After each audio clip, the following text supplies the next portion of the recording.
Gracias, muchísimas gracias, damas y caballeros, por continuar con su telediario 1+1.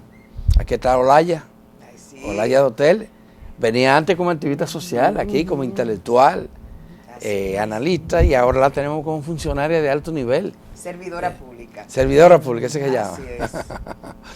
Ella es la vicepresidenta de Cooperación Internacional. Viceministra. Viceministra. Doña Raquel. Viceministra del MEPI. Del Ministerio de Economía, sí. Economía y Desarrollo. ¿Y qué hacen ahí? En ese viceministerio. Ese ministerio. Interesante. El Ministerio de Economía es el órgano rector de la cooperación no reembolsable. Es una cuestión extraña, porque en otros países, bueno, también hay otros países donde hay un viceministerio de cooperación en el Ministerio de Economía, pero lo que se estila es que esté o sea una agencia vinculada a la cooperación a la Presidencia de la República o que forme parte del Ministerio de Relaciones Exteriores, porque al fin y al cabo la cooperación internacional es un instrumento de relaciones exteriores.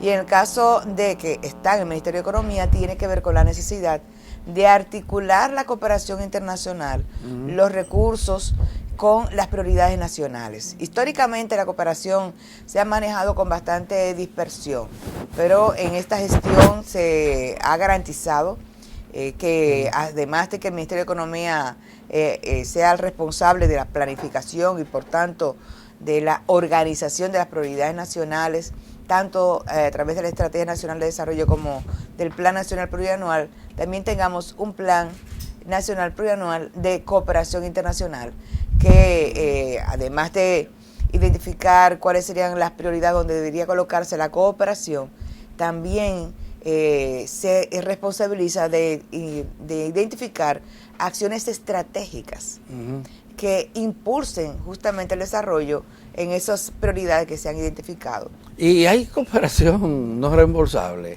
Todavía existe y de hecho estamos en ese ejercicio de... ¿Cuál es el monto y de dónde proviene? Mira, fuentes. no te voy a dar un monto exacto porque primero hay cooperantes que no te dan los montos, pero te dan la cooperación en especie, asistencia técnica, por ejemplo, el caso de Japón, la agencia de cooperación JICA, pero hay otros que sí, y entonces sacar un monto sería ofrecerte un dato que no sea correcto, pero por ejemplo, cuando te hablo de cooperación estratégica, piensa por ejemplo en la cooperación alemana. La cooperación alemana a través de GIZ recientemente nos apoyó o nos está terminando de apoyar con un piloto de transición energética hacia modelos de energía renovable para comunidades pequeñas. Por ejemplo, estuvimos recientemente en Sabana Real.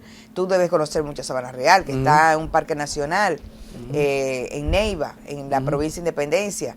Y ahí, con un monto de 35 millones de pesos, se pudo garantizar, porque no fue solamente la plata que puso GIZ, y la compañía que efectivamente montó una planta fotovoltaica. Estamos hablando que también actuaron Edesur, garantizando todo el tema de las redes.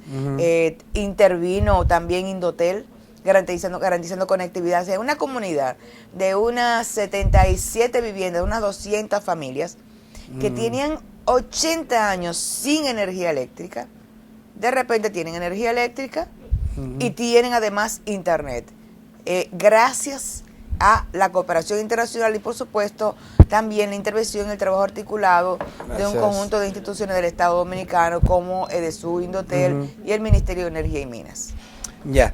¿Y qué otra? Bueno, usted sabe muy bien que mucho del fortalecimiento institucional que ha tenido el Estado Dominicano ha sido gracias a la cooperación de tanto la Unión Europea como la Agencia de Cooperación Española, que ha trabajado justamente con los ayuntamientos, bueno, además tenemos también el aporte de los japoneses. Corea ahora está apoyando, o sea, nos ha apoyado históricamente, pero por ejemplo van a salir unos proyectos nuevos para manejar el manejo del sargazo. ¿Y China y Estados Unidos? La USAID y Estados Unidos son de los cooperantes que tienen historia con nosotros en temas tales, por ejemplo, como salud, el VIH, ha sido financiado históricamente, apoyado toda la política para reducir la incidencia Pero del ya VIH. el VIH no es un tema tan serio como otros. Pero fue gracias a la cooperación y toda la inversión que se hizo en las la donaciones campaña. internacionales. Y bueno, y con la República Popular China, que es un país de reciente acuerdo, de pocos años, que por cierto estuve hace poco en la República Popular China por primera vez. ¿Ah, sí? Sí, un evento muy interesante de cooperación internacional. ¿Tú estuviste con un grupo grande que fue de Dominicana? No, yo fui después, okay, me parece. Pero ha ido una cantidad importante de personas del sector público a formarse. Hay posibilidades de seguir aprovechando la cooperación china en términos de formación. Tienen excelentes universidades, tienen una universidad que se especializa en gestión de riesgo, donde justamente estudió Xi Jinping. Hay también, muy pronto, posiblemente ya la presidencia lo anunciará, pero hay una cooperación que viene en camino de la República Popular China, de una cantidad importante de ambulancias. Yo creo que aquí no se van a necesitar ambulancias por un buen tiempo. Es una buena noticia, porque por un buen tiempo. Que manden una Villa Altagracia. Va a haber en todo el país. Es una buena noticia, Olaya. Ya la presidencia dirá el monto, la cantidad. Vamos a ver cuántas van a llegar al principio, pero es una cantidad que va a satisfacer las necesidades del país por un buen tiempo. Ya. Entonces, ojalá se nombre el personal adecuado para atenderla. Exactamente. Y se disponga de los fondos para su mantenimiento. Que será así. Y se están tomando las previsiones del lugar. Es decir, que la cooperación está fluyendo. Quiero también relevar la cooperación sur-sur y triangular, que es la cooperación que se da con países del sur. De manera bilateral. Países latinoamericanos con renta media-baja, es decir, países de desarrollo, países en vías de desarrollo, que no era la cooperación tradicional de un país del norte. ¿Y nosotros colaboramos con otras naciones? Déjame decirte que hemos ido creciendo como ofertante de cooperación también. La dificultad ha sido porque las instituciones que deben sistematizar sus buenas prácticas normalmente no prevén los recursos para aportar y para financiar los viajes, los encuentros, pero estamos garantizando eso para el año que viene. Vamos a tener un presupuesto, no es muy grande, pero que va a permitir seguir aportando. De hecho, hay casos. Nosotros, por ejemplo, ahora mismo, por ejemplo, con Colombia, este año, tuvimos el mayor acuerdo de proyectos de cooperación en doble vía. Nosotros ofertándole a Colombia y Colombia ofertándonos a nosotros. ¿Qué ofrecemos y qué nos ofrecen? Bueno, estamos ofreciéndole, por ejemplo, en materia de turismo. Nos piden mucho sol y playa, nos piden mucho el ingreso por inmersión que tiene República Dominicana. Ellos también nos están ofertando. ¿Pero y qué aportamos ahí? ¿La experiencia? Tenemos una buena práctica con el tema de inglés de inversión y es justamente el aprendizaje de los procedimientos. La metodología. Exactamente, es justamente compartir buenas prácticas, compartir la sistematización de resultados, talleres, capacitación. ¿Y con Haití, Olaya? Con Haití tenemos una amplísima cooperación histórica en materia de reforestación, fortalecimiento institucional. Tú sabes muy bien que existe la... Amplísima, Olaya. Bueno, se ha reducido justamente por la debilidad de Haití, la dificultad que ha tenido Haití para mantener y darle seguimiento a los acuerdos, poder participar de las reuniones, incorporar y cumplir también con ciertos proyectos. Lo que sí se ha mantenido es la cooperación a través de las organizaciones de la sociedad civil. Y recientemente concluimos un proyecto de seguridad donde participó Jamaica, República Dominicana, donde se trabajó justamente la coordinación de los tres países para enfrentar el crimen internacional. Yo te pregunto por Haití, porque casi siempre las agencias internacionales que crean los gobiernos lo hacen para mejorar sus relaciones con los países con los que tienen relación, pero sobre todo una relación comercial que beneficia al país que crea la agencia. Estados Unidos tiene su agencia internacional y prioriza aquellos países donde hay una balanza comercial muy desigual en favor. En el caso nuestro, nosotros históricamente hemos tenido una balanza comercial favorable a la República Dominicana, muy favorable a la República Dominicana. Así es. Y en términos económicos, no contamos con ninguna agencia que pueda decir, bueno, vamos a ayudar en algo. No como algunos creen, que simplemente es un sacrificio, sino devolver algo de eso que recibimos como beneficio. Bueno, de hecho, nosotros no se ha avanzado más en materia de cooperación con Haití por su debilidad institucional. Sí. Se requiere de una institucionalidad con quien dialogar, generar acuerdos y que tenga la capacidad para absorber esa cooperación. Es lo mismo que nos ha pasado a nosotros, por ejemplo, con algunos países. La misma China. Nosotros pudiéramos enviar muchísimos más estudiantes a la República Popular China, por ejemplo, pero hemos tenido dificultades con el tema de la cultura y hemos tenido una tasa de deserción alta. Entonces, en el caso de Haití... ¿De deserción de los que van? De los que van. Hemos tenido una tasa de deserción bastante alta. Por el tema de la cultura. La cultura y el idioma. Entonces, lo que estamos haciendo, justamente con el Ministerio de Educación Superior, es generando un programa de inmersión que permita que los estudiantes que van a China puedan cumplir y terminar con el periodo de educación. En el caso de inversión, pero inglés o mandarín. Es de todo, no es solamente el porque idioma. el idioma...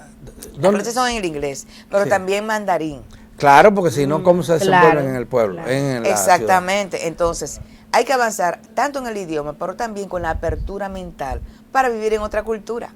Que en esos años usted va a vivir como un chino, que no va a comer arroz y habichuela en 2 años, que usted va a comer verdura, que va a manejarse y a relacionarse de otra manera a partir de otras prácticas culturales. Y hay que tener la apertura mental y emocional. Pero ya en China hay mucha comida internacional. Hay de todo. De todo, es un país inmenso, un continente, un país continente. Y no hay que dar propina, porque no la aceptan. No la aceptan. Lo mismo pasa en Corea también. Tampoco aceptan. En Corea no aceptan, y hay unos niveles interesantísimos yo diría, una reducida corrupción y reducida delincuencia. Hay toda más allá de los niveles de las políticas dirigidas a generar mayor nivel de seguridad, que son importantes tanto en China como en Corea, en los dos países, pues también hay una cultura en torno al cuidado del otro, al respeto de la propiedad del otro. Entonces, hay cuestiones interesantes con las cuales aprender. Vamos. Sí, que tengo entendido que también has estado haciendo un trabajo con el tema de fortalecimiento de pymes en el Caribe, y me pareció como interesante porque sale del rango tradicional del trabajo que ha venido haciendo el viceministerio. Entonces, para que por favor comparta de qué se trata. Bueno, de hecho es parte del trabajo tradicional que ha hecho la cooperación internacional. De la Unión Europea es uno de los organismos que más ha apoyado al sector MIPYMES. O sea, tenemos, y además así como la Agencia de Cooperación Española. En ese sentido, cuando llegamos al gobierno, nos encontramos con el dato de la vida corta de las MIPYMES, a pesar de toda la plata que se ha invertido en ese sector. Sí. Entonces, ¿hay estudios de eso? Hay estudios de eso, claro que sí. De hecho, estamos haciendo ahora mismo, terminando un diagnóstico sobre las dificultades que tienen las MIPYMES para exportar al Caribe. Entonces, lo que vimos como posibilidad, como posible respuesta a esta vida corta de las MIPYMES es justamente ampliar el mercado. O sea, vimos que uno de los problemas que tenemos como país, y ya tú lo decías con el tema de Haití, es nuestro reducido mercado. Entonces, y eso lo comenzamos a trabajar hace 3 años. Hace 3 años comenzamos a hacer el proceso para hacer el estudio y montamos una mesa en coordinación con un conjunto de instituciones que son las responsables de esto. O sea, quienes dirigen esto son el Ministerio de Industria y Comercio, Pro Dominicana, el Consejo de Competitividad, Aduana, que forman parte de la posibilidad de que las MIPYMES se constituyan en grandes exportadores, porque la idea es que para que una MIPYME pero para que sea grandes exportadores, ni las empresas grandes son grandes exportadores. Bueno, cuando hablo de grandes exportadores me refiero a que como sector, como sector se fortalezcan y amplíen sus mercados. Una de las razones, pero sobre todo estamos pensando en el resto del Caribe. Entonces han pasado algunas situaciones, bueno, se han generado algunas políticas en este gobierno que están permitiendo un mayor nivel de acercamiento con los países del Caribe, que históricamente habíamos tenido muy mala relación. Yo creo que tenemos en este momento el canciller que más ha viajado al Caribe. Tenemos el presidente de la República que mejor relación tiene en este momento con los dirigentes, con los líderes políticos de los países caribeños. Pero entonces, más allá de Jamaica, Trinidad Tobago, Guyana, ¿incluyen a Cuba ahí? Claro que sí, de hecho que estamos dialogando. Hay una gran oportunidad. Si ustedes convencen a los cubanos de que permitan. Bueno, hay un tema con Cuba. Sí. Y de hecho estamos en conversación para retomar la COMISTA, que es el acuerdo de cooperación bilateral, donde justamente compartimos proyectos de cooperación e igualdad de condiciones. Queremos retomar, tenemos proyectos conjuntos con Cuba, proyectos de carácter triangular, apoyados por GIZ, por ejemplo, en materia de medio ambiente. Tenemos cooperación con Cuba. Lo que queremos es fortalecer y ampliar la cooperación con Cuba. Ellos tienen muchísimo que ofrecernos y nosotros también hay que ofrecerles a ellos. El tema de los cubanos que no tienen que comprar nada. No tienen el mecanismo de pago de ellos hace muy difícil el comercio internacional. Muy difícil. Pero yo creo que tenemos que seguir avanzando para buscar respuestas y que este es un mundo multipolar y donde todos los países del Caribe tienen derecho a desarrollarse. Uno de los obstáculos que impide también un flujo comercial, un intercambio comercial eficiente, es el transporte entre los países del Caribe. La conectividad que aunque estamos marítima. cerca, sí, la conectividad marítima. Mira, se ha avanzado con el tema de la conectividad marítima con el resto del Caribe, pero falta mucho. Y de hecho, estamos justamente este mes de noviembre realizando un evento sobre conectividad marítima y comercial con el Caribe, dirigidos a MIPYMES, y en ese evento se va a presentar las oportunidades que tiene República Dominicana y los mecanismos que existen para exportar al Caribe. Así que de paso invitamos a las MIPYMES, a las pequeñas y medianas empresas, de que la República Dominicana está trabajando para ampliar su mercado. Bueno, qué buena noticia. Hola, llevamos una pausa. Muy bien. Y cuando regresemos seguimos aquí, damas y caballeros, con Olaya Dotel.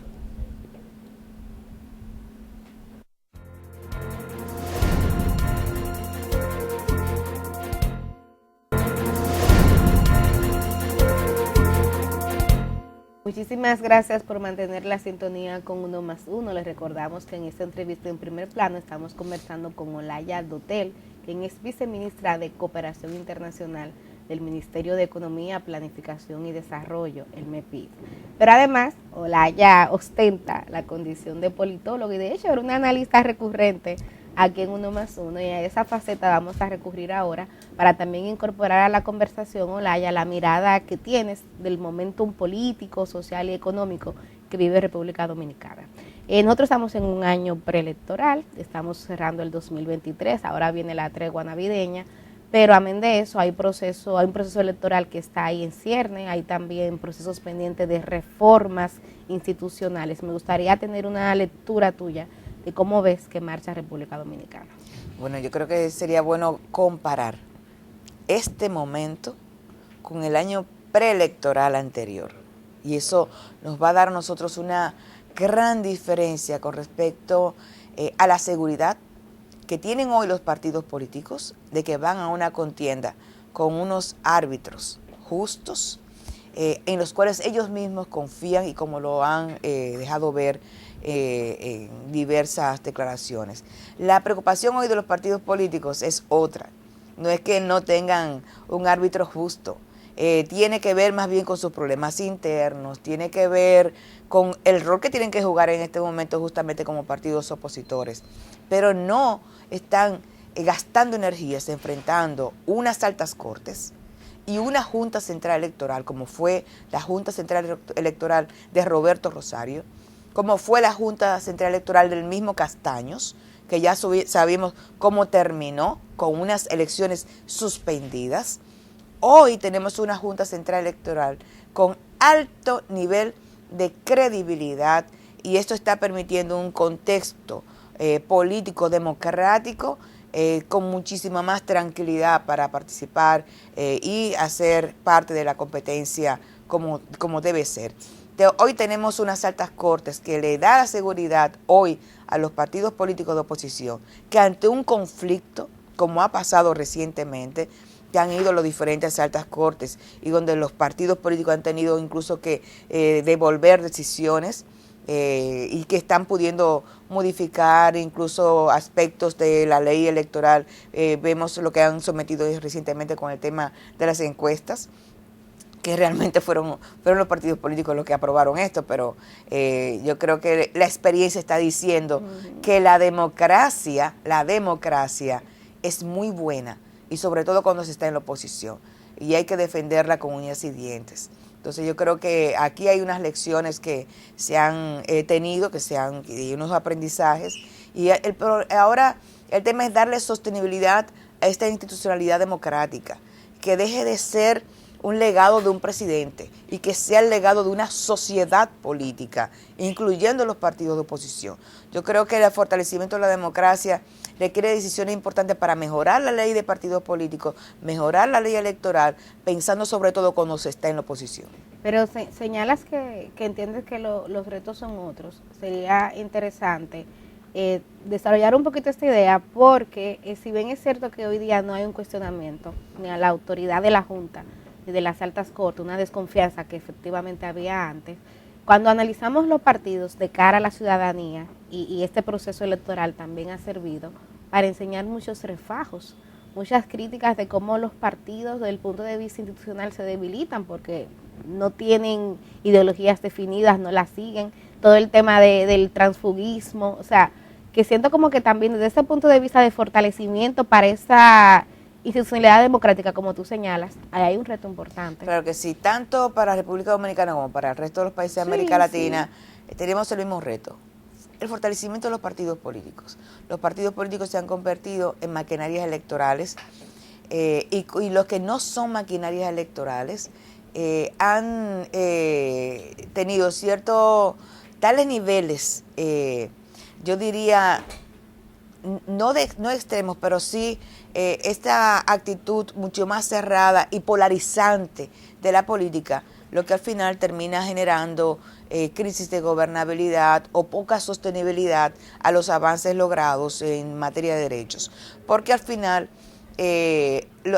así como es necesario que los partidos políticos tengan ideologías y por tanto puedan ofrecerle a su ciudadanía una visión de Estado, una visión de sociedad, construir a futuro las relaciones sociales que permitan darnos una mejor vida para todos y todas. Además de que se requiere eso, también se requiere reconocer que cuando se ganan las elecciones, no se gobierna solo para quienes votaron por ti, se gobierna para todo un país, y eso implica construir consensos. Entonces, los partidos deben tener ideologías, pero también ser capaces de conversar y consensuar temas que le den sostenibilidad a esos grandes avances. Los consensos en democracia son temporales, y qué bueno que lo son, pero debe haber consensos. Si no hay consenso sobre la ley electoral, si no hay un consenso sobre la ley de partidos, sobre 4 cosas que sí o sí deben tener la ley de partido y la ley electoral. Por ejemplo, si ha visto el tema de la democracia, como tú señalabas, para la elección de los candidatos y candidatas. Sí. Entonces, la encuesta no es el mejor método para elegir un candidato o candidata. El mejor método es el método democrático, sí, que los miembros del partido puedan votar por sus candidatos. Claro, exactamente. Claro. Bueno, están metiendo un recurso con respecto a eso, pero fueron los mismos partidos políticos los que aprobaron esto. Entonces yo creo que estamos teniendo una serie de aprendizajes. Lo otro es que, dadas las circunstancias electorales de todos los partidos, de todos los países, de casi todos los países de la región, ningún partido gana solo. Y por tanto, ese nivel de negociación tiene que ser muchísimo más amplio.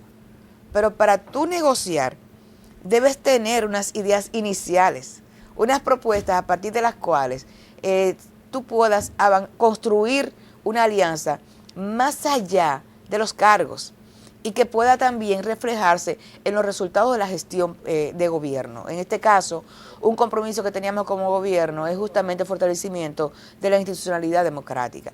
Y la institucionalidad democrática pasa por todo ese conjunto de instituciones que hacen parte de vigilancia y arbitraje de los procesos electorales. Pero hay quienes sostienen que uno de los puntos rojos de esta gestión son retrocesos o no avances, que se pueden interpretar como retrocesos en temas de derechos fundamentales, por ejemplo, el mismo tema de las mujeres, los derechos de las mujeres, un partido que se comprometió por escrito en su programa de gobierno con apoyar, por ejemplo, las 3 causales, pero que hoy día es mayoría congresual y ese tema no pasa, ahora mismo no está en discusión por el costo político que entienden representa. De un lado y de otro. Sí, claro, pero por lo menos la hoy oposición, cuando fue gobierno, observó el Código Penal por no tener las causales. Hay que reconocer eso. Eso tiene sus pros y sus contras. A ver. Lo primero es que no nos están avasallando y pasándonos el peine con un código electoral que termine de prohibir tajantemente las 3 causales o la posibilidad del aborto. Eso significa que el sector feminista o el sector que trabaja por el derecho de las mujeres y las niñas es fuerte. Porque si no, nos hubieran pasado una señora aplanadora. Lo segundo es, como te decía al principio, no se gobierna solo para quienes están dentro del partido, se gobierna para todo un país.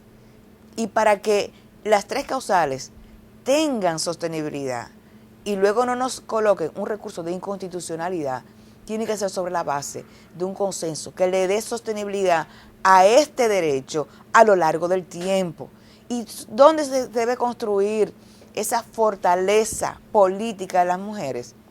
Dentro de los partidos políticos, en los partidos políticos. Y algo bueno que está pasando es que las mujeres que militan en los partidos políticos, que militamos en los partidos políticos, nos estamos acercando y estamos trabajando juntas. Y eso es algo que, de eso depende la posibilidad de revertir la baja presencia de mujeres en los organismos de gobierno entre los partidos políticos. Para que haya más mujeres candidatas. Que después se traduce también en puestos clave del Estado. Exactamente. Entonces, el corazón donde hay que generar el cambio es dentro de los partidos políticos. En el momento en que haya paridad en los organismos de gobierno de los partidos, va a haber paridad en las candidaturas, va a haber paridad en no solamente en las candidaturas, sino también en los puestos del Poder Ejecutivo. Yo creo, para que las mujeres tengan mayor espacio en los organismos de poder, oye, lo que tiene que hacer la gente es acostumbrarnos a vernos con poder, ejerciendo poder. Y solo las mujeres juntas, unidas de todos los partidos políticos lo podemos lograr. Esto no es una cuestión de un partido político, es de todas las mujeres de todos los partidos políticos. Tú hacías, Olaya, una invitación interesante a comparar esta coyuntura con lo que pasó, digamos, en el 2019, cuando íbamos al 2020, que era el año electoral. Y otra característica era la presencia de un movimiento social activo que estaba en las calles, que tenía demandas diferentes, había quienes estaban manifestando por el tema de la lucha contra la corrupción y la impunidad en el movimiento Marcha Verde, pero había también sectores luchando por los derechos de las mujeres, por los derechos de los y las migrantes. Pero hoy día uno no ve esos movimientos sociales masivos, con fuerza, con incidencia en la opinión pública. Es como que el escenario está vacío. O sea, ¿qué ha pasado? ¿Qué lectura podemos hacer de eso? Mira, los movimientos sociales tienen reflujos. Eso no significa que la demanda haya desaparecido, no significa que no existan los movimientos. Los movimientos sociales, por naturaleza, tienen momentos pico de acción y bajan la intensidad. Y se da una coyuntura en la que vuelven a remontar. Este gobierno ha generado mecanismos de diálogo que ha posibilitado que las demandas se mantengan en el plano institucional. Me estoy refiriendo a temas tales, por ejemplo, hay sectores que se han estado movilizando más, por ejemplo, los médicos, en el sector salud, que ahí tenemos grandes brechas que cubrir. Y los procesos que se han dado con los médicos se han podido dirimir a tiempo, que la sangre no ha llegado al río, como dicen en términos populares. A nivel en el sector educativo también se han generado los espacios institucionales donde la sociedad ha ido a presentar sus quejas, donde se han discutido los temas. Entonces, la capacidad de diálogo de esta gestión, de alguna manera, está posibilitando que los conflictos se puedan debatir y resolver en un ámbito mucho más institucional y no en las calles. En el momento en que los gobiernos dejan de dialogar, en el momento en que los gobiernos asumen que no van a escuchar las demandas populares, entonces estas se trasladan a las calles. Y lo que ha pasado en estos últimos años es que las puertas para el diálogo, las puertas para los reclamos están abiertas. Por último, porque ya el tiempo prácticamente se nos acaba, pero volviendo al tema de la institucionalidad, hay una serie de reformas que en su momento el gobierno anunció, pero no hemos avanzado en ellas. Tú recuerdas el trabajo que se hizo desde el CE, que se crearon varias mesas, unas 13 mesas con diferentes temas, pero luce estancado ese proceso. Mire, yo creo que va a haber mayores posibilidades de avanzar en este próximo cuatrenio. Yo creo que este ha sido un cuatrenio muy accidentado, no solo por la pandemia, las crisis externas a nosotros, la crisis interna de los partidos políticos. Yo creo que hay cierta conciencia de los partidos políticos de oposición de que el legado de una mayor institucionalidad democrática, de una fortaleza en la institucionalidad democrática, no es el resultado de la gestión de un partido político, es el resultado de una sociedad política donde los partidos de oposición son imprescindibles. Lograr avances en esa reforma debe ser resultado del consenso con los partidos políticos de oposición. El PRM solo no lo va a conseguir. Necesitamos al Partido de la Liberación Dominicana, a la Fuerza del Pueblo, que tiene gente muy inteligente y muy comprometida, cada una de esas organizaciones, independientemente de que sus líderes no hayan estado a la altura en este momento, pero sabemos que hay una presión debajo de ellos porque jueguen su papel, porque además este país es de todos y todas y no nos vamos a mudar. Y yo sé que dirigentes, por ejemplo, como los hermanos Crespo o Juan Ariel, que son el presente político de esas fuerzas organizativas, tienen actitudes diferentes y que están apostando a la fortaleza institucional de la sociedad dominicana, y nuestras esperanzas están en su capacidad de diálogo y su compromiso por un futuro mejor para todos y todas. Bien, bueno, pues ahora sí, el tiempo se acabó. Se me quedaron un par de preguntas más en el tintero, así que prepárate, que antes de que acabe el año, usted va a estar de nuevo aquí. Claro que en sí. Uno más Uno, que nos vayan poniendo en agenda, Orlando. Muchísimas gracias por su sintonía de hoy jueves, que recordamos que mañana viernes tienen un reto pendiente aquí con nosotros, que es cerrar la semana en Uno más Uno. Reiterar las gracias a Olaya Dotel, viceministra de Cooperación Internacional del Ministerio de Economía, Planificación y Desarrollo, y además politóloga. Así que gracias por haber venido hoy a Uno más Uno. Gracias por permitirme estar acá. Siempre, esta es tu casa. Hasta mañana.